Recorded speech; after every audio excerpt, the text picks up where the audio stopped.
Okay, hi everybody once again. I'm here. So welcome Sylvia from Uganda, and every other person, please just write your name and write where you're joining in from, and we'll welcome you also. Hi Chinyere, thank you for joining in. I'm Precious once again, and I'll be your your host for today. And with me, I'll be working with Mr. Igechi and Mr. Darlington. So when we talk about Mr. Igechi is a Scrum Master and an Agile Project Manager, and he specializes in Scrum products development, solutions migration, and product integrations, and PMO process and governance support. He's also a certified PMP, professional Scrum Master, Prince 2, SAFe 6.0, ICP, AFT also. He has these certifications. When we talk about his professional journey, that's a lot. He has worked with DHL Supply Chain, he has worked with Primus Nigeria Limited, and he has worked with a lot of firms also. He's also based in Canada. So for those of us that are outside Nigeria and those that are in Nigeria, he started his journey also in Nigeria. So his professional journey encompasses Nigeria and Canada. So he's not just one-sided. So he will tell you how to balance it. And if you're making plans of also traveling, you would also get clarity. We also have Mr. Darlington, who is a senior technical program manager in at Bambles. He's responsible for planning, design, development, and deployment of digital customer solution projects and programs, including hardware, IoT, smart devices. He's also a certified PMP, certified Prince 2, MSP, SFC, MCP, and all the so many things. So when we're talking about his professional journey, it's also very interesting because he started in a different space, which is the engineering world, and currently in the project management world. So these guys are professionals and they understand you. So if you feel it's so difficult, I'm in the agric field, I'm in the this field, and I want to move, they are here to give you clarity. So I'll be we'll be starting immediately. Please, as I said earlier, if you have questions, please go to the chat space and drop your questions. I'll be taking them. I'll be taking them when it's necessary. So we are mentor partners once again. So when you go to the chat space, you could just click, just a click away, and you'll see our upcoming events. You will see what you need to know about us, and you could also get a free consultation if you want to. And we are always there to take your calls at every time. So, Mr. Getchi, welcome. I think I have to be turning on the camera now. Hi, Mr. Getchi. Hi, Darlington. Hello, hello. I hope you're ready for this evening because I'm ready for you too, and everybody's ready for you too. Yep, Okay, we're looking so I forward to think it. yeah, I think we'll be starting with Mr. Getchi. So you're into the agile project management and the Scrum master part. You're you're in the field. So I want to ask, what is the difference between the agile delivery management and the traditional projects management? Hi, Cynthia from Nigeria. Thank you for joining. What's the difference between the agile delivery management and the traditional project management? Because I know that a lot of us here, I know some of us might be professionals, but before we became professionals, we had this question. Please, can you give us a little insight on that? Yes, welcome everybody, and nice to have you from wherever you're joining from. Yeah, so as you rightly mentioned, people will be wondering what's the difference between agile delivery, the traditional project management framework, and some could even stretch it further and say, hey, what's the difference between agile delivery, Scrum Master, before you even talk about the traditional project management framework? So one of the key difference is that in the agile delivery framework, as well as project management or the traditional framework, both are delivering a product, an outcome, both are seeking to satisfy stakeholder requirements. Both have expectations that have been identified by users, by owners to say, hey, there's a problem here, we need to solve it. So the end goal is always to deliver something. We're delivering a product, an outcome, a building, a solution, an experience, whatever it is. But where the difference now comes in is how we achieve that end goal. In the traditional space, we deliver big bang. Maybe you're building a road and you say, hey, in 2 months, this road will be ready. That's big bang. In Agile Delivery or in Scrum as well, we deliver in increments, in short cycles, which we all call sprints. So that is one of the major difference, that one delivers at the end of the initiative. The other delivers bit by bit in sprints, in short cycles, but every increment or every delivery in those cycles end up building into the larger solution we want to see at the end of the road. So we want to build a bicycle, for instance. We start with a design, a writing design using any tool. We could build the tires first. We could build the frame, the spoke, the handle. Gradually, at the end of the day, we want to see a bicycle that will be tested and works very well. Yeah, so I think the primary thing there is the approach, but both are delivering satisfaction to stakeholders at the end of the day. Wow, thank you so much. From what I got, he's trying to say that the difference is the approach. I hope I'm on track, Mr. Gichi. Yes, but the both of them still deliver what I say, the project at the end of the day. Wow. Thank you for that, because I know that a lot of us don't know. I don't know that. Okay, but if I'm to ask, what are the practical techniques that can help us differentiate the traditional means and the agile way? Because you said something like sprints in the agile way, and you say something like big bang and in the traditional way. Can you just like give us a practical um, difference between the both? Because you just use the technical word and we don't know what it is. We don't know what sprints are. Yeah, it's just similar to what I said as well. In this short cycle, what we call sprints. A sprint is a duration, duration of 1 week, 2 weeks, 3 weeks, or 4 weeks. So best practice states that we should not have a sprint that runs more than 4 weeks. So 4 weeks is the maximum your sprint can go, and 1 week is the minimum. But most organizations, most teams do 2 week sprints. 2 week sprint. So in that 2 weeks, at the end of that 2 weeks, we have an event or a ceremony called sprint review. At the sprint review, we showcase, when I mean we, I mean the development team, the product owner, the tech lead, everyone. We showcase to the owners of the project or the product what we have done in the last 2 weeks. Let's assume we're using a 2 weeks cycle or 2 weeks cadence of sprint. At the end of that 2 weeks, we want to show what we have done. And what we have done, we call it increments, because that increment we produce at the end of the 2 week sprint will be added into the next 2 weeks.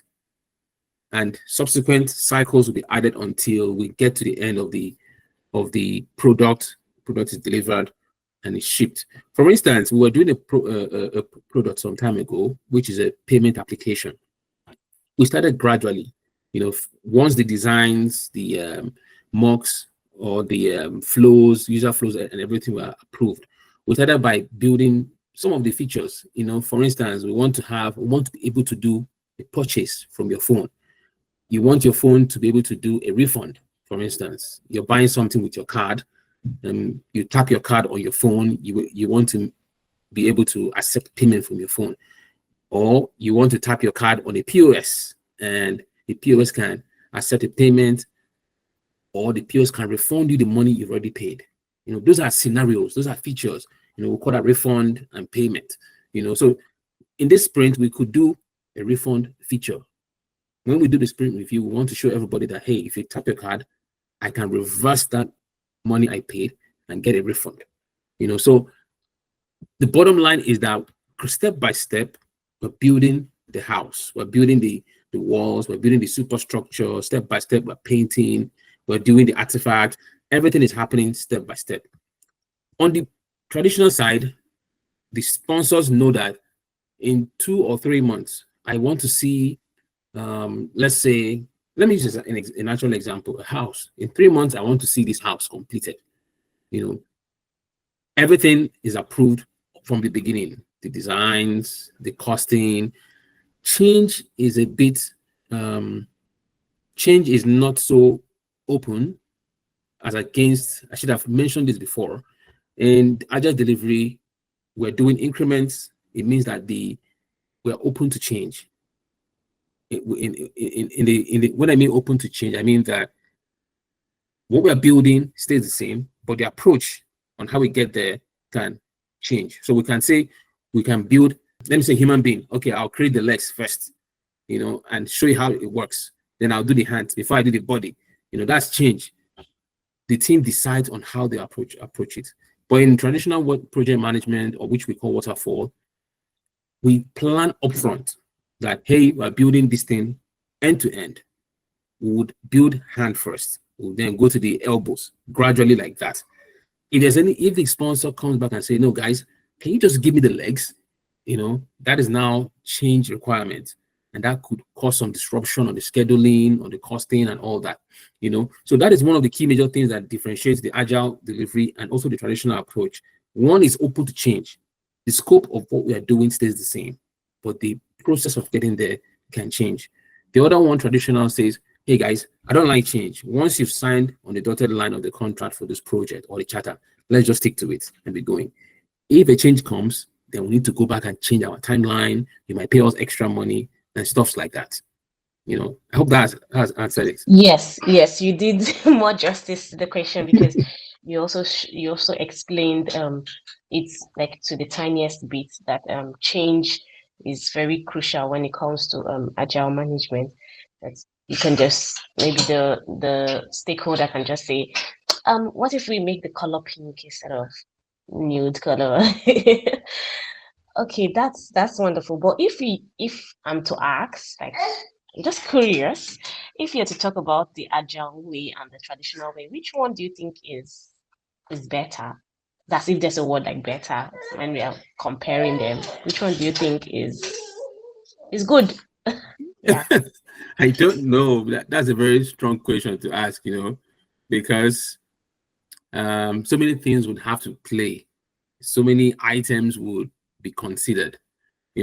First of all, what we're building can play a role on how we build it. So if you're doing something like a solution, an IT product, a fintech product, what is ringing in your mind is speed to market. I want to hit the market fast. Maybe you're in the health space and you're maybe health tech or ed tech, education technology. Your mind is telling you, guys, I need to push this product fast because competitors might get to the market before me, And like we talked about change is very constant, You don't want to be building a solution by the time it hits the market. Those that you are targeting to buy it have bought something else, or they've lost interest, or taste and preferences have changed. That's why the solution you're building determines what approach you should take, But if you're building like something that is more structural based, even like government projects, where profit may not be a concern, most people take the path of waterfall or traditional project management.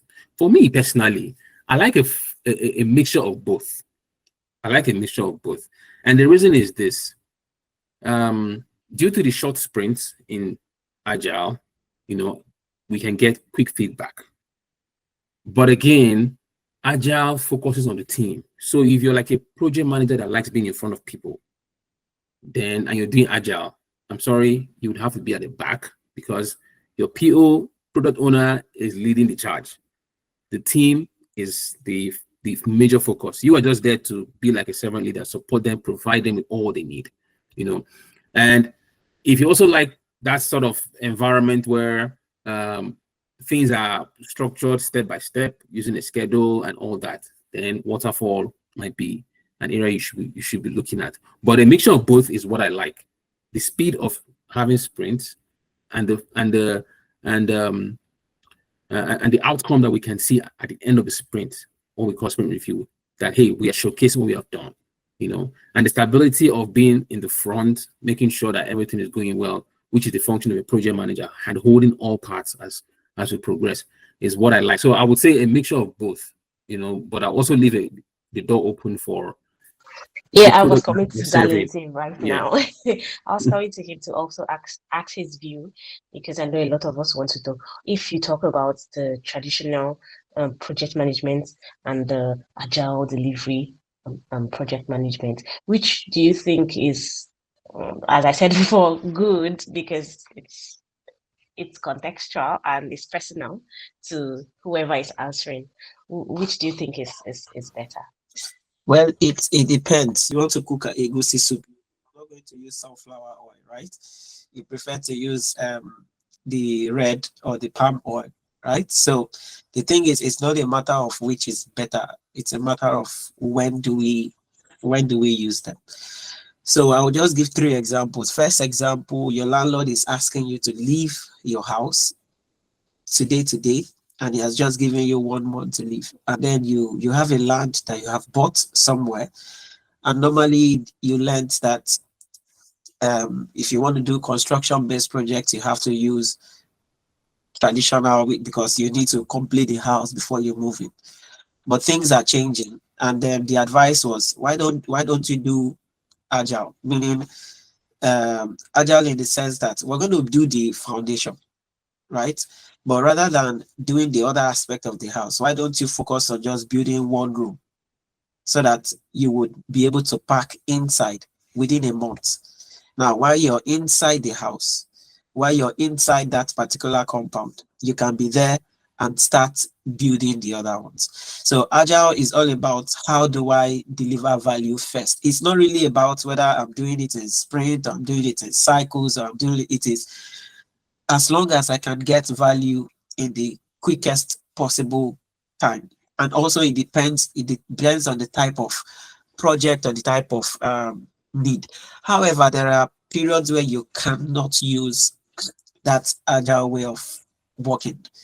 If I was called to deliver a project for maybe Real Madrid they want me to come, and that's my club though. They want me to come and design, and they are designing a new stadium outside of where they are into another place. You need to have completed the entire stadium. If you're preparing something for Olympics, you can't do half and half and half and half, right? You need to complete everything, do a full launch, because everybody will start using it from day one. But if you're doing a software-based project where we need to, let me use a very simple website, right? As simple as putting a coming soon homepage with ability for people to reach out to you. Even if you haven't completed the entire website, you're giving somebody something of value. The value there is awareness. The value can be anything. The value there is awareness. The value there is customer reach out. That's out of the business is very possible while waiting for other things. So I would just say the difference is in the need. I've worked most of the time a combination of both. In 90% of the project I have managed. Some projects I don't use agile at all, because either the one I was working on building a data center, which I did for Access Bank, two of Access Bank Group, and also did one for Sahara. I also did one with Smile. It was something that you needed to complete everything before would say that data center is operational. However, there are periods where I was doing a project. Let's say you're working for organizations like Samsung, and they know that they are in a very big competition with iPhone, and you need to release some things just to keep up with that competitive space. So you don't need to wait till everything is completed. You rather have to prioritize and say, what can we ship first? to still keep our customers in view of our business and product and services rather than waiting, because if you have to wait, you might lose the market. So it's a type of project management. I do encourage every current or intending project manager to know how to work in these two instances, because any can come, and you as a project manager will need to decide what is the best approach for delivering this type of project. And then you might need to wear this hat to do this, and then you need to come back and wear this hat to do this. You might need to work directly with the engineering team, driving them on a day-to-day basis. But then you have a customer to manage where you have to be a project manager at the same time. Or you could be blessed and you are a project manager and a scrum master is way different, looking after this, or it all depends. So there is no good, there is no bad. If you ask me, I would, I don't like, I don't like all of those. They are putting everything on Jira, tracking this, doing that. It's not my. Each time I'm asked to do that, I like, oh God. But then, if you, because I prefer very large stakeholder engagement. I'm engaging with the business. I'm engaging with engineering. I'm engaging with the cloud team. I'm engaging with vendors. I'm engaging. It kind of gives me that bigger sense of responsibility. Like Igechi said, if you want to play the Scrum Master hat, maybe you would. You should be somebody who is satisfied even if you're not front facing, because most of the work you're actually doing them in-house. So that's what I would say. Okay, thank you so much, Mr. Darlington.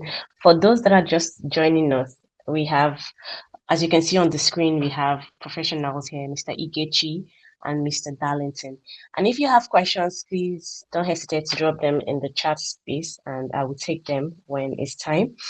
And also, if you have maybe you feel like you don't want to write your questions, you feel the question is too complicated, you could just click our website, which is in the chat space, and you can go for a free consultation.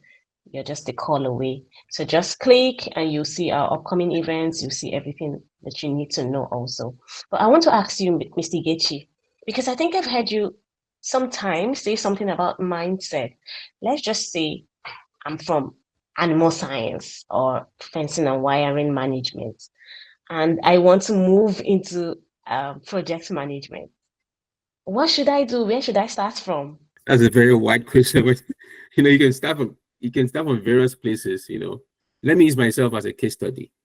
When I was transitioning, some questions were coming to my mind, that how do I embark on this journey?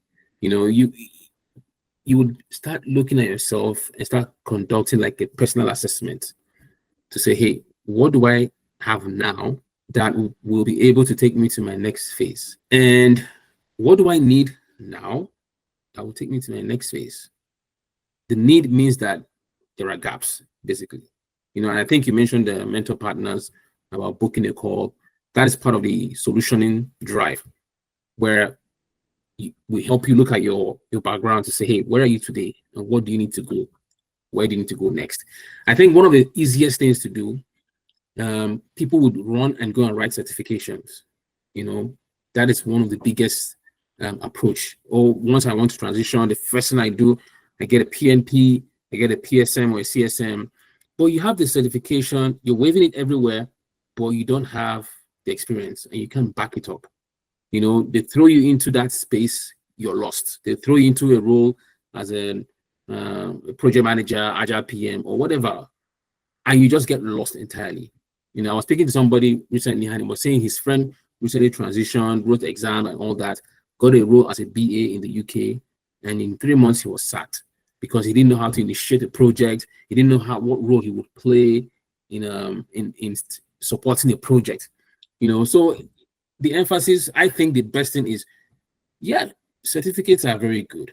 But I also think if you have a mentor like I had, I worked with Darlington. Darlington was very instrumental in helping me transition, and if you have a mentor like I had, working with someone who has gone through that path, someone who has experience, someone who can look at you, believe in you, trust you, provide you with the knowledge the exposure, the support that you need to pivot forward. I think that would be the easiest way to transition. You could even do it both ways: get certification, get a training, and get mentorship. Why mentorship? Mentorship is very, very important because the learnings, the experiences, and the errors the mentor has done in the past will totally become like lessons for you not to make those mistakes. So I would really go for mentorship, and I'm grateful to Darlington for that, because that imposter syndrome, there's something called imposter syndrome. It is real. It is very real. You're in the new role, you're in the new job, and you're telling yourself, man, what have I done today? I've goofed, I've messed up. Or you're telling yourself, you're speaking in a meeting and like, what am I even saying? Is this for real? I'm goofing here. Those words are very real. They can break you.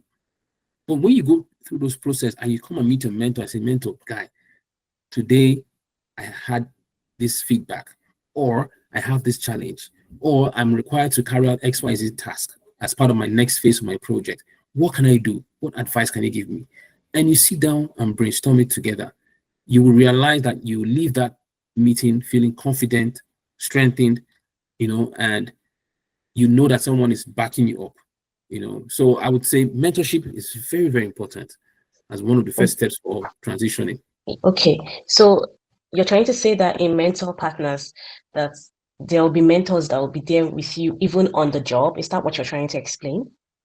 Yeah, partly. I think I did mention that one of the first things we do at Mentor Partners is to have like a discovery call with you, career roadmap call. What is the essence of that career roadmap? It's not just to talk about certification. It is also to help you look inward and ask yourself very simple, sincere questions. Where am I today? What are my skill gap? What do I need to plug those gaps so that I can get to my next phase? And the interesting part of that discovery call also is that we talk about your roadmap of growth: 2 years, 3 years, 4 years. Where do you want to be? What do you want to acquire? So that those things start helping you to start thinking that this is a journey. It's not a quick fix. It's a journey that starts with training, mentorship, and you become an authority to become a coach or a mentor to other people. So mentor partners has that process to discover your interests, discover your skills, and they help you fine-tune them. But most of all, once you learn your role in the field you're aiming to transition into, mentor partners will also handhold you to make sure you don't fail, so you succeed in the long run. Okay, so when you say this mentorship, is there a place where a mindset shift needs to come in? Or can I just, because you said something about this imposter syndrome, and we all know is real. We know. So when you're in a space and you feel, am I supposed to be here? Are you sure I didn't make a mistake or something? Yeah, because that's a very big step when it comes to a person's life, an adult's life, that you just move from career A to B. So is there something the person should do, like a mindset, or do you just feel you can just wake up and just move, and your mentor will now carry all the cross you need to bear? You will just break your mentor's shoulder when he's carrying everything. Yeah. Okay. I like the fact that you mentioned mindsets. For those who are considering roles in Agile Delivery, Scrum Master, we are very big on mindset shift. One of those mindset shifts is what we call growth mindset. Let me just take us back to how we do our work on a day-to-day basis. So at the end of every sprint, we conduct retrospectives. Even in projects, we do lesson learned. The goal of that process is to understand where we can learn. Where can we learn? Where can we improve things? What are the continuous improvement that we can take out from what we have experienced and put in the next phase of our project? That is very, very important in Agile Delivery, in Scrum Master, and also in project management. So mindset shift and the growth mindset is very, very important. So if you want to embark on this journey to say, hey, I want to transition in 4 months, I want to acquire the foundational skills I need. You've simply told yourself that the journey ahead will be difficult. It will be strategic. It will be filled with ups and downs. but I am ready to walk the talk. It's not just about I want to. It's also about I want to take the steps. If it means paying for certification, I want to pay. If it means paying for mentorship, I want to pay. If it means paying for training and development, I want to do it because it is part of the growth process. So personally, you need that mindset shift and also the growth mindset that I want to learn all I need to learn so that I can pivot to the next phase. If we look at in the Bible, for instance, David, King David was in the wilderness with the animals, tending to them. All his mindset was that I'm taking care of the cattle. But behind him, God was preparing him for a greater role. When the time came, and he said it, he said, I have conquered the bear, I have conquered the lion. Who are you that can conquer? It's the mindset, because he's seen that I've gone through the training, I've gone through the process. These two I can overcome. So that's where the mindset really comes in, the mindset shift and the growth mindset that I'm going forward. I am just fine-tuning myself. I'm being pruned. I'm being carved properly so that I can excel in future. Okay. Wow, thank you so much, Mr. Igichi, because you just did justice to it. Please, once again, if you have questions, please drop it in the chat space and we will attend to it. So now coming to you, Mr. Darlington, we know that there are their tools to also pick up in this journey. And Mr. Igichi said something about some certification courses. What do you say about the certifications, and what certifications should someone pick up? Okay, I thought you've forgotten about me. I wanted to go and start. No. I wanted to go and start watching football. Okay, just 1 second. In answering to that, there's a portion of my screen I want to share. Okay, so now it's you asked about skills. You asked about this. So let me just say, a project manager is someone he's focusing on the overall success of the project, including the scope, budget, timeline, resources, and they are the ones responsible for what and when, which is like what is it that we need to do, working with the business analyst to scope it, and then when is it going to happen, creating a plan, how is it going to happen, creating a strategy, who is going to do it, working with the people who will get the things done. And as a project manager, sometimes you work with a mix of these methodologies, whether it's a waterfall, which is traditional, which is like this will finish before this will finish before this will finish before this. And then the leadership style is more direct because you are the person everyone is looking up to. If you're a shy person, please, you have to leave the WhatsApp group because it's not for somebody like you. But however, I've seen introverts become very good project managers because they don't talk too much, they think, whereas some other people talk more than they think. Meaning, except God has put sense in the things that they are saying. They can say something and then you ask them, what did they say? They'll say, okay, what did I just remind me? What did I used to I somebody trained me. I don't know, God bless the person, but then when you want to say, how do you like what are some of the things that affect this? You will say you don't know the answer, but you will say, okay, for me, I feel there are 4 things that you should consider. Those 4 things you don't know. You just say those 4 things, and all of a sudden you start manufacturing those things, one, to pushing yourself to the limit. So I wouldn't say that's the best way, but for a project manager, you're responsible just like the scope and objective, creating a plan, managing budget, tracking the progress, managing risk, and that. But now, when we come to a Scrum Master, your focus it's not just on the entire project end to end per se, but on the very thing we are to deliver at that particular time. So, and then there is a process or there's a framework for doing that. And the methodology here is purely change driven, adaptive, iterative, which is the agile way. So the leadership style is different. While a project manager is at the front, like being the person receiving the bullets, and a scrum master is way, I wouldn't say opposite, but then I would say adjacent, similar but not same. Here you are working with the team is driving, you're helping them to drive, you're kind of helping them to remove anything that would affect them. And then the responsibilities are quite um, different, but a little bit similar. The way they go about things are different. The differences here is that this one is responsible for the project success, but this one is more trying to drive team. The methodologies are different, the leadership approaches are different, and responsibilities. Now, the certifications, like you asked, are different. The tools are a bit different. Now, while I, as a project or program manager, I might be using things like, for example, an MS project to put out all of my end-to-end plan from the initiation to the to through planning to the execution to even to the closure.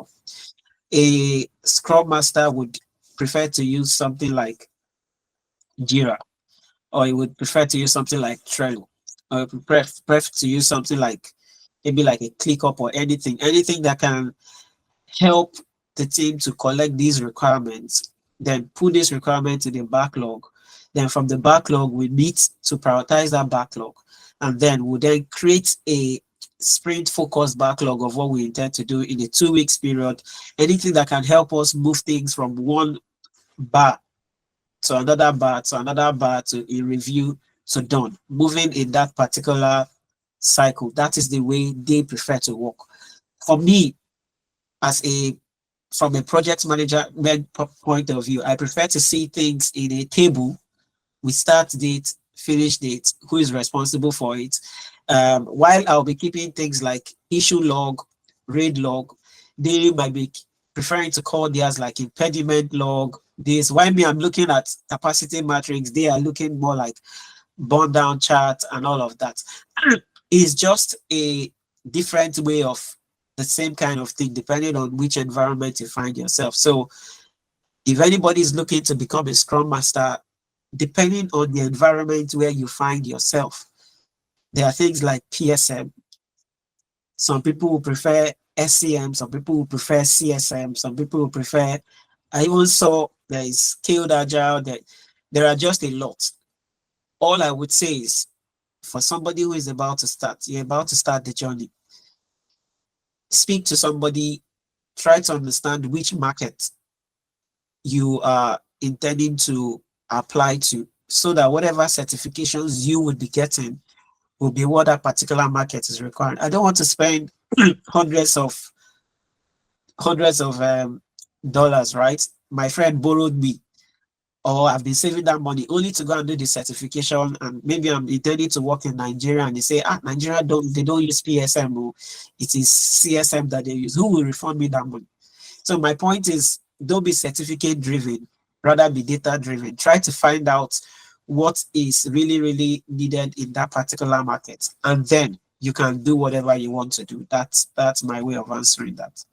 Oh, okay, so what you're trying to say is the certifications needed in, let's say, Europe, is not the same in Africa. No, it's not the same. If you have if you have doctor friends, you can ask them. Sometimes if you have a medical license for a particular they will tell you can't practice in this place. You can't practice because the mindset is different. Prince 2 that is used mostly in UK, Europe, which is like process driven. It's kind of different from PNP that is majorly used in US, Canada, which is knowledge driven. So it's because the way of thinking is different.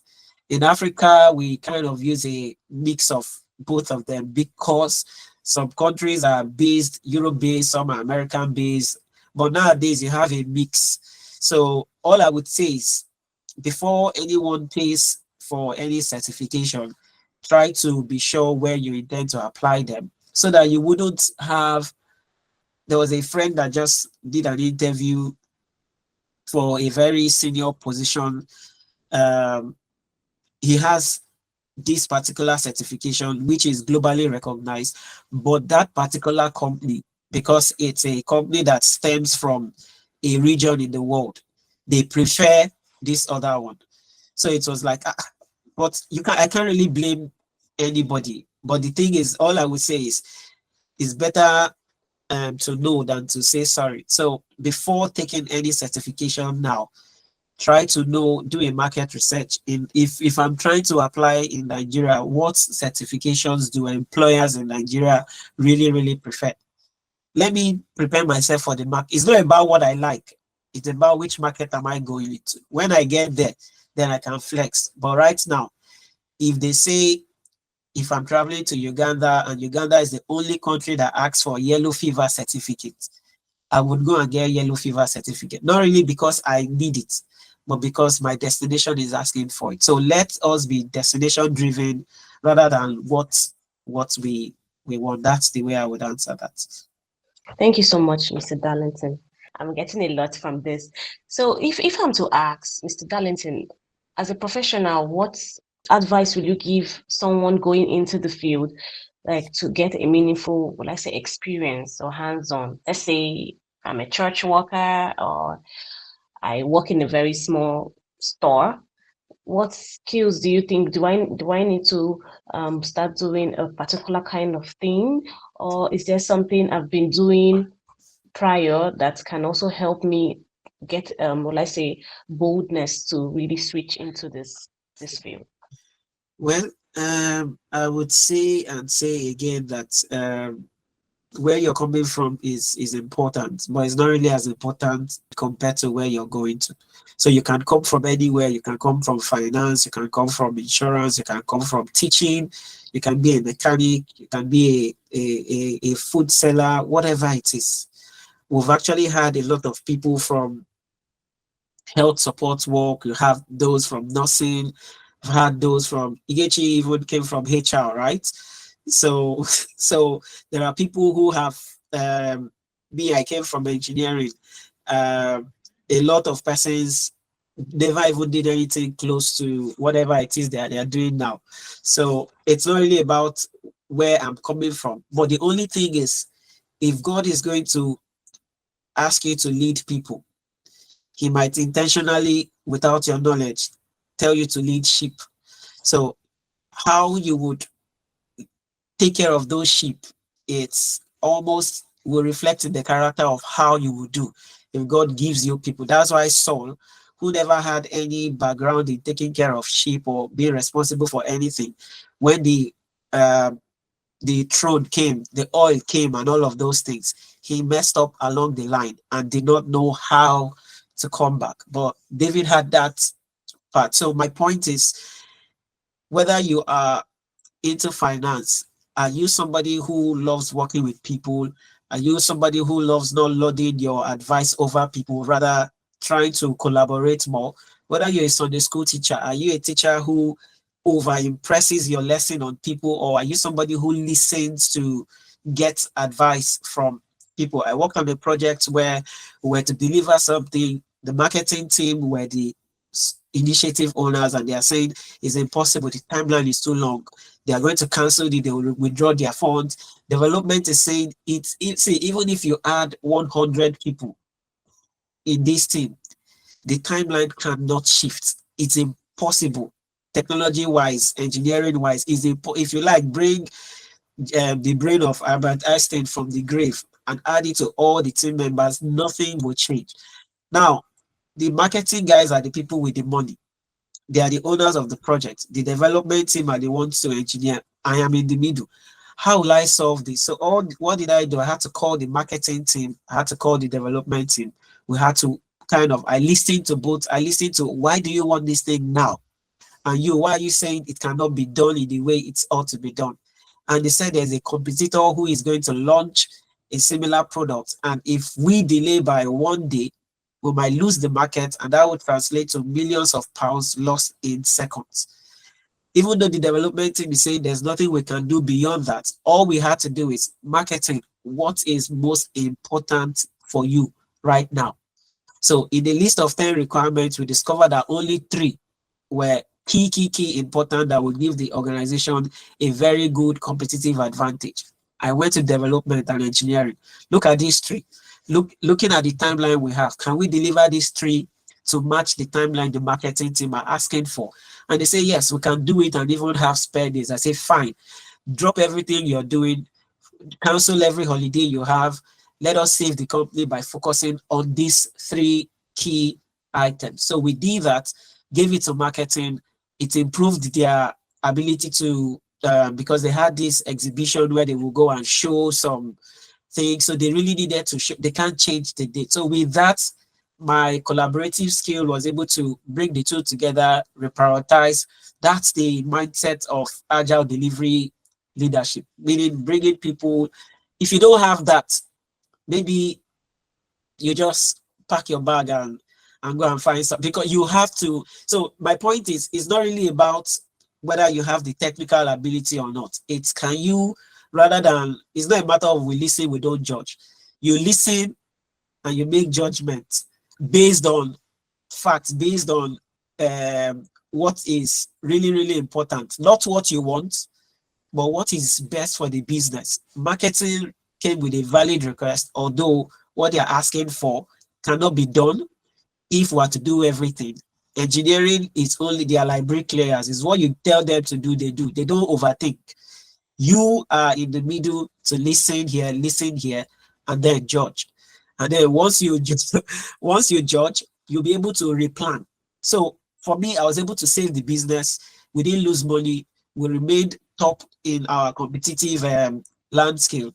The developers were able to focus on what was important. We gave it to marketing. And then while they were then doing their showcasing, we then focused on the other 7 items. So the most important skill here, apart from communication, apart from collaboration, you have to listen.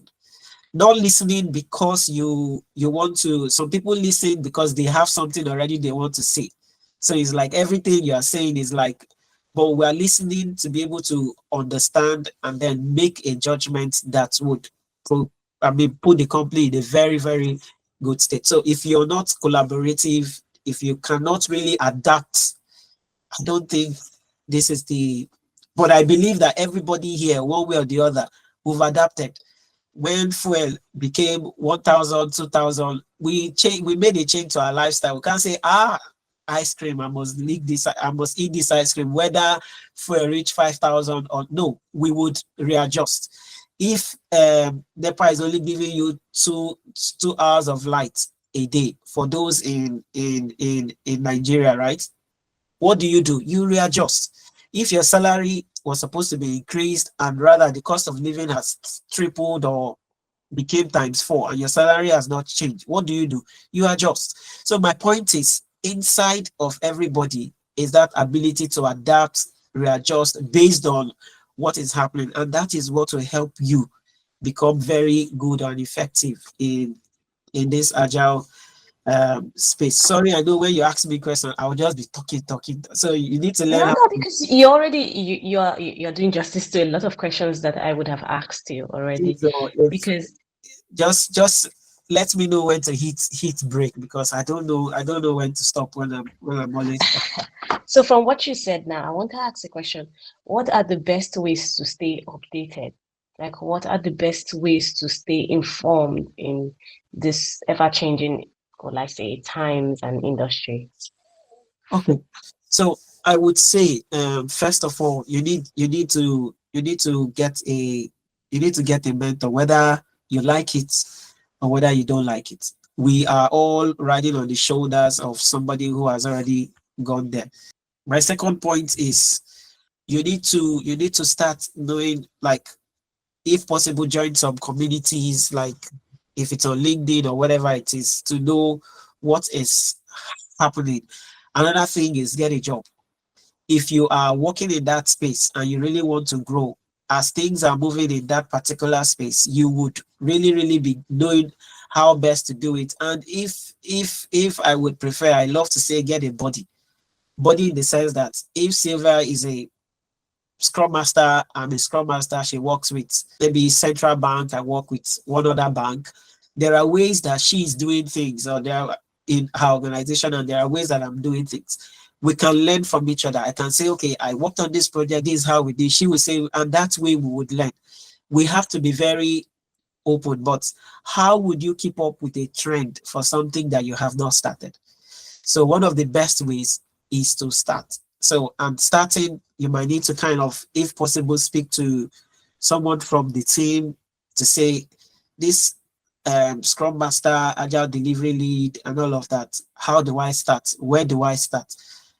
If you don't know where you're going to, every bus stop looks like your destination. So you need to see, you need to let somebody help you understand this is where this place looks like. So that if you are driving, you would know if you're there. Like if I'm traveling to the east now because I've gone there from Lagos and all of that, when they I don't know, somebody will not come and tell me, ah, we're in Ijebu. And me, I know when I'm in Ijebu, I know when I'm in Ora, I know. Like, or I'm traveling from Nigeria, I'm going to coming to the UK via Qatar Airways. If I would know when I'm in, like I would know. So you need that kind of a roadmap to say what first month to be like this, second month to be like this, 6 months to be like this. Then when you get on the job, this is how to continue in terms of keeping trends with what is happening because things are always changing. Yeah. Yeah, I can see you're really in the spirit because the next question I was throwing to this, Ikechi, I'm coming to you. Now, Relax, I please. was going to even add something before you even. Okay. Yeah, I wanted to say that when Darlington was talking about the working with the development team, with the critical requirement on the marketing from the marketing business unit or business team, and he was able to drive engagement between marketing team, development team, and they were able to agree on the best approach to follow through. That just shows clearly what we talked about earlier, mindset. The mindset shift like, hey, what is at stake? What needs to go? What needs to give? And selling that to the team to say, guys, these are the considerations. We have a risk here. We have opportunity. How do we move together? That is his mindset coming as agile, playing out the priorities so that everyone sees the bigger picture and falls in line to it. And the fact that there was a changing requirement that needed to be done immediately also tells you that, hey, agile could be one of the framework being used there. How do we deliver quickly, deliver fast so that the business, the marketing team can get the value of what they require and meet up their own expectation to their customers. So it's just about the mindset, always able to identify the risk, the opportunity, and bringing stakeholders together because PMs, Scrum Masters, delivery leads, we work with stakeholders and managing the stakeholder expectation is an integral part of our day-to-day. Okay, so I just wanted to add that there. Okay, Mr. Darlington, I wanted to ask, this question is very important to me and to everybody here. So you said we can transition in 4 months. If we say 4 months, we're talking of 4 months. How do you think someone from a total different field can transition in 4 months? Like, can you walk us through how that can be possible, like with practical examples? Okay, so the thing is, first of all, the when this person comes, there is this analysis that will be done. Where are you coming from? What have you done so far? What are your gaps? How far are you from the market? So the second thing is then do a roadmap. Now that roadmap is going to include what are the things we're going to close within this 4 months, and then how is it going to also be after the 4 months, because the 4 months is dedicated to capacity building, the other 2 months is dedicated to applying for job. Within 4 to 6 months you're able to transition, then afterwards while you are on your job you can continue. So I would say within these 4 months there's a roadmap plan, there's a training, and then the most important part is the mentorship. So you are working directly with a senior scrum master or senior agile delivery lead who is already in the field. Most of the things that normally should take you 1 year, 2 years to do, if I'm working with, for example, this example that I gave, right? If it's somebody who is struggling with, when they say you're in an interview and they say, can you tell me a time where you had an issue with a stakeholder?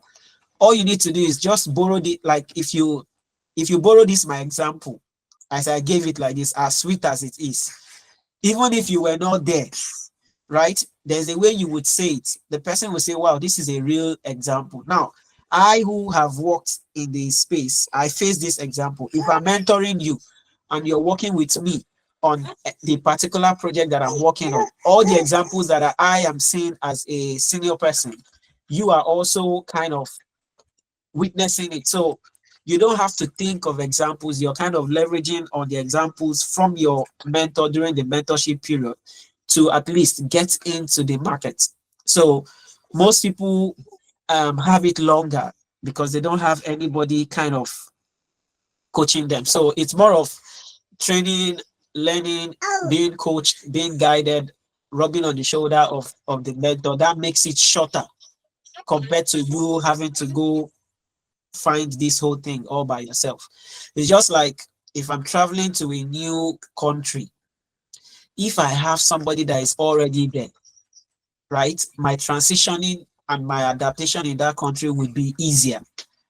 Meaning there's somebody to receive me from the airport, there's somebody to help me find accommodation, there's somebody to help me open the bank, there's somebody to help me do this, there's somebody to help me do that. What should have taken me 1 year to adapt and find all of these things, if I were to go and look for all these things all by myself, will become shorter just because there is somebody there who has lived there, who has done all of these things, who has now adapted. So the mistakes though that person has made over time, the things the person has done, the person will help me to avoid them. So making my life and learning a kind of shorter. I think this is the best example I can give.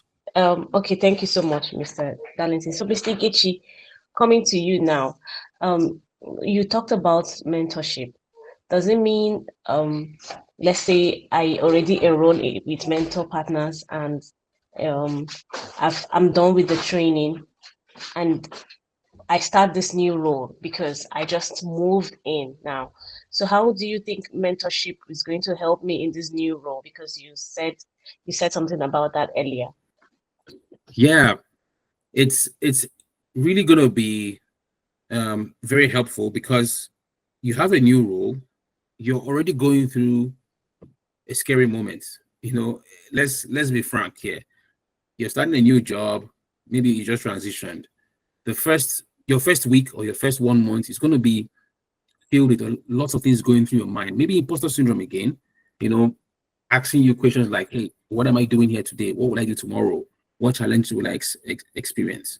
You know, the mentorship somehow and to a very large extent bridges that gap in the sense that you've worked with a mentor closely. I'm not talking about a mentor where you come and sit down and you're talking every day, talking. No, there's a mentorship where you're observing and getting your hands dirty with your mentor on the projects the mentor is working on. You know, so that is already exposing you to tools, exposing you to how communication is done in your field, how his day-to-day is. You've been exposed to the risk dependencies he's experiencing, and you're also seeing some of his tricks and nuances of the trade. You know, the way he's managing stakeholders, the way he's communicating with stakeholders and all that. You know, so that is the benefit of mentorship. Those learnings, you know, you can't buy them off the shelf. They say the best form of learning is tacit learning. So those behavioral nuances or adjustment or observations are some of the things that helps you to bridge that gap in the long run. So you realize that observing, working with the mentor at the same time, you're now in your own space as a career person, let's say a project manager or an agile scrum master. Hey, some of the best practices that you've worked with your mentor, you start seeing them playing out in your own role. And you also start applying some of those things you've experienced with the mentor. And if you experience roadblocks, you simply fall back to your mentor to say, man, I need help here. I have this challenge. What would you do in this situation? You know, in my company where I work, we have agile coaches. I mean, we that are experienced, we still have agile coaches, you know, because there are some situations we can experience as scrum masters that require us to run back to our agile coach to say, man, I'm experiencing a roadblock. I'm working with a very difficult stakeholder who would even want to sit down and talk. What do I do? Or let's say I have to plan quarter planning for the next quarter. How do I approach it? Agile coach is there to guide and support you. In our own space, mentorship, the mentor is there to help you, talk you through things, encourage you, and let you know that, hey, you're on the right path. And it's also like that extra eye that looks at what you're doing. from time to time, just to make sure that you're moving on the right path. So mentorship is, I would say, is very, very key. And that is one thing that differentiates mentor partners from the other guys in the market, that we have that hands-on, hand-holding process, because at the end of the day, your success is our own success. So you succeeding really pushes us out there and gives us more stories, gives us more, what the Jews would call chutzpah, more strength, more drive to help you progress or to do the best that we're doing for other people as well. Okay. One more question. As a project manager, can you also fit into the shoe of a scrum master, and the other way around? Can a scrum master also fit into the shoe of a project manager? Is that possible? Yeah, very well. You can. You remember in the beginning, I talked about that I prefer the hybrid project management process, which is the mixture of waterfall and agile. The bottom line there is understanding when to wear that different hat, when to switch. Some projects you'll be on, some products require you to work across those framework of waterfall and agile. But understanding what to do at every point in time is what will set you apart.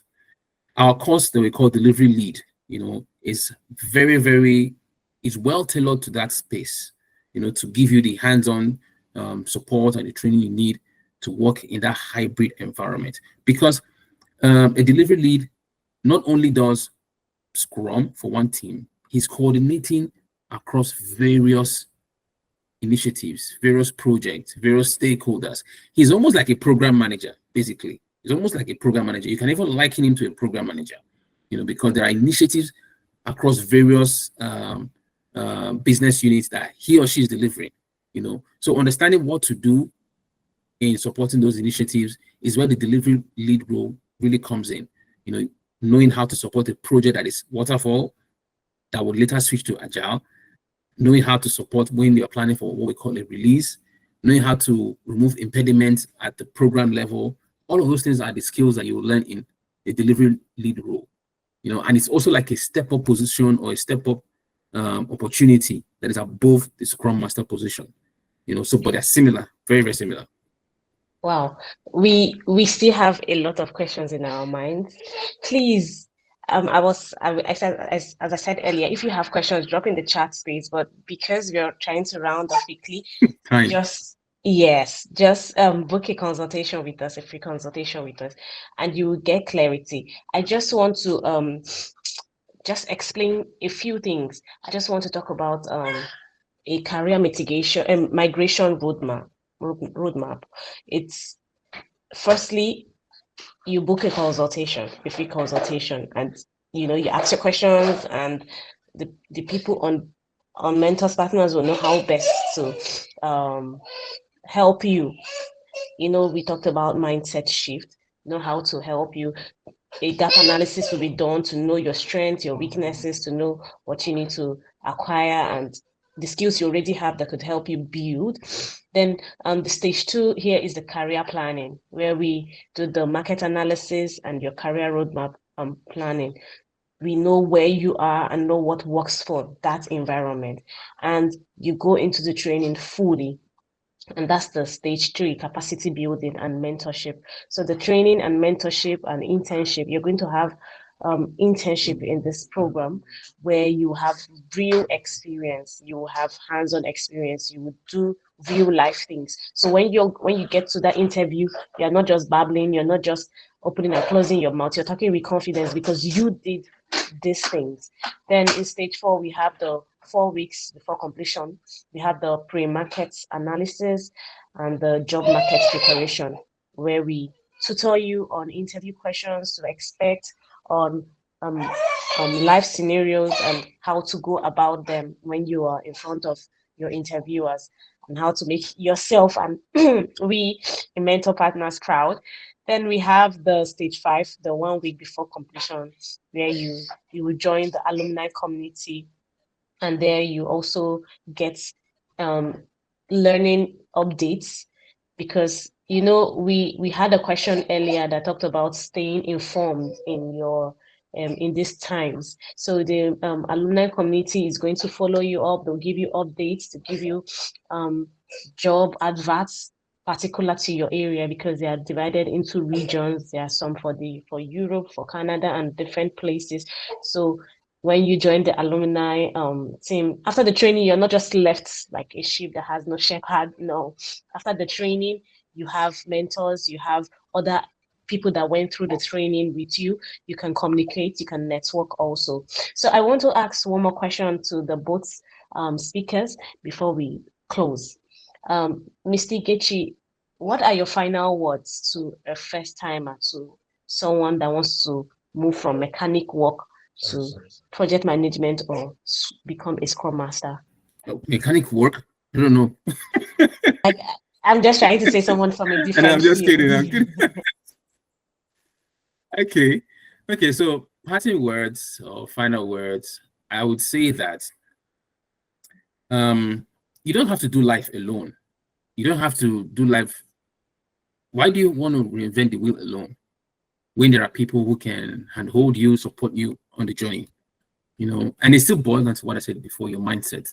Once the mind is made up to say, I am ready for this trip, I am ready for this transition, we are here to help you make that decision a reality. Darlington said in the beginning that I transitioned from HR. That's true. One of my first jobs was in HR, but I kept targeting the end goal. Hey, I need to move into project management. So it took a while before I ended up there. And today I'm working in a tech company, very, very technical. I've worked with the database engineering teams, mobile application, data migration, whatever. I've done various projects to structural projects, telecom, pipeline maintenance, you name it. It's all about the process that has helped me gotten this far. So don't do life alone. If this is the path that you've chosen and you say, hey, I want to transition, I want to move up in my career, don't do life alone. We're here to help you. We're here to support you and to give you the best and to also handhold you as you walk through this journey of meeting your personal goals and expectations. Yeah, thank you. Okay, thank you, Mr. Gechi. So, Mr. Darlington, what are your final words? Well, Grace, final words. If it's going beyond final words, please just cut me. Okay, I would say that if you do something, you're correct. If you don't do anything, you're correct. It only depends on the only thing I would just add to that is some people are very stubborn that it takes God to. I was in that particular group. Like, even when God is trying to help me to make a move, I am so much in love with my current state, or I am so scared to take the first step that God will be the person to help me cause one thing and then either make me lose the current job I have, or so that I will have sense or something like that. So I would say don't fall into that category. The best time to move is when you have the energy to do that. Now, you might have the energy, you might not have the resources, but speak to somebody. Like, let somebody know, see, I need to make a move, especially with this world where things are moving. People want to get jobs that would enable them work either more of hybrid or remotely or something like that. So I would say, yes, it's something that I do advise everybody. But the first stage is speak to somebody, like tell somebody, like, I really want to make a move. I remember when I lost my job in 2017. I was working with a company. I won't mention the company's name. Very good company, international company. In fact, I do say this, I got married in 2016, November. I was sacked in January 2017. It's like, after telling the young lady that don't worry, our future is bright. Don't, like, you've given her a roadmap of how you take her around the whole world and all of that. And she believed you and she got married, and then boom, this happened. Then I was so much in love with that particular company I was working with. I was targeting 3 years with them, but God was thinking something much more. If that did not happen, if I was not sacked, I wish I would write a book. If I was not sacked, I would never have gotten to where I am today. So that's why I say, God, whatever you want to do, no matter how much I pray, if I like, let me go to the mountain and fast and fast and fast. If it is not what you want to give to me, just let me sweat and then calm down. Right? But if it is something that I am looking for something else and you are trying to take me to this way, just push. Don't even ask me, just push. So I would just say that please learn to take that first step, even if you don't know how it's going to be. Trust God. Get somebody who would hold you as you're moving. And then I think next week we are to have, for those who want to consider things in IT support, IT engineering, I think that there will be a webinar for that next week. And then for those who say, well, I prefer data privacy, I prefer things like governance, I prefer document control, there would also be having webinars for that next week. But if you don't take a move, I remember Moses, he was there praying, the Egyptians were coming. And I was listening to one pastor preach, and the pastor said God spoke to him, not exactly like that. If you stay here 1 extra second while you're praying, these Egyptians that you see today, they will be around tomorrow, but you and the Israelites will not be around. So you better, for these Egyptians you see today, for you not to see them tomorrow, you must stand up from this prayer place and make the step. Take that step of faith, stretch the rod, and then let you and the Israelites pass through it. And the truth is that imagine passing through water and the thing is splashing back at you and all of that and all of this and all of that. Sometimes the wave will look like it wants to cover everybody. It looks like it will go. You know how you go to Bar Beach, you see how water is moving. So most time when we read that place, we think the water was just still and they were passing. No, it was, they went there, they were wet, but they were not covered. Right? So when God wants to take you from one place to another, sometimes transitioning is very hard. But you need to know when to stop praying and start moving. You need to, because you can't be at that, oh God, I'm praying. No, no, no, no, no. You need to know when to stop praying and start moving. That's why there's watching, there's praying, there's watching, there's praying. You can't pray alone, you can't watch alone. You watch and you pray, you watch and you pray. So I would say for those who are a bit confused, take a 5 minutes, 10 minutes this night. Ask God, Lord, I'm ready to make this move. I don't know how to go about it. I'm scared. Like, cast all your bodies upon the Lord, for he cares. Like, tell him, God, I'm scared. God, I feel like a failure. I feel like I've never achieved anything in life. I feel like I'm not good enough. I feel like I can never make it. I rather tell you than tell anybody. But can you encourage me? If I take this first step, can you give me the strength to take 5 more steps? Can you give me the strength to take 3 more steps? Can you give me the strength to take 10 more steps? Jesus will tell you, stand up. But Jesus will try to help you stand up. But it's you that will raise your own leg. It is you that will carry your mat. It's you that will move. So God can't do everything. He can only try to do a few things. You have to push the rest. So for those who are seeing Egyptians behind them, just like Igechi mentioned, some syndromes that will be reminding you how you're not good enough. I grew up being small, so and for those who know what short man devil is, that used to be my nickname. But I told God, I said, God, I cannot be short and small and still not have sense. Give me sense so that at least I will be able to I'll be able to lead all these tall people that feel that it is just by height. And God, as simple as that prayer was, God answered it. As small as I was, senior prefect, who is the senior prefect of this school, one small rat to just come out. How are you the senior who gave you this? They don't know. But if you see how I'm flogging my seniors, they can't flog me back. In fact, I'm flogging those that are bigger than me. And God gave me that. I don't know whether I intentionally made me small, but if I was big, I'll just be doing fine boy, like doing like I'm the king of girls and all of those things, and I will have lost it. So me, I don't complain like I'm small, I'm black, I'm this. No, if God made you that way, if God gave you that color, if God gave you that speech, if God gave you that height, he did that for a reason. It's for you to go back to the manufacturer and say, this is how I am. I am not fast, I'm a stammerer. What can you do? There's an Aaron to move by. God will not leave you like handicapped. If he's sending you to Egypt, he will give you an error if stammering is your problem. But the point is that there must always be somebody. Precious, please stop me because I know. Yes, I have. I'm already Thank you. here. God bless you. Thank you so much, All Mr. right. Darlington. Thank you, Mr. Igechi. No, We're right on already, time. yes, running out of time. So once again, I want to remind us that when you go to the chat space, you will get details to our website. There's a link. Just click on it, and you get more information.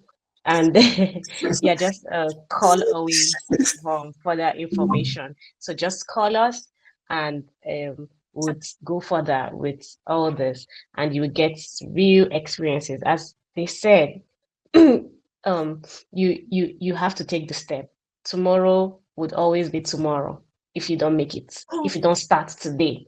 So if you keep saying tomorrow, there'll always be tomorrow. But if you start today, you're already making the step. And Ikechi said something. He said, you don't have to do life alone. So don't carry the weight of the world all alone. So even Jesus, when he was burdened, he still went to pray to his Father. So you here, you have mental partners that will hold your hand and walk you through the process. So just go to the link and do all the research you want to do, and you will see real life experiences.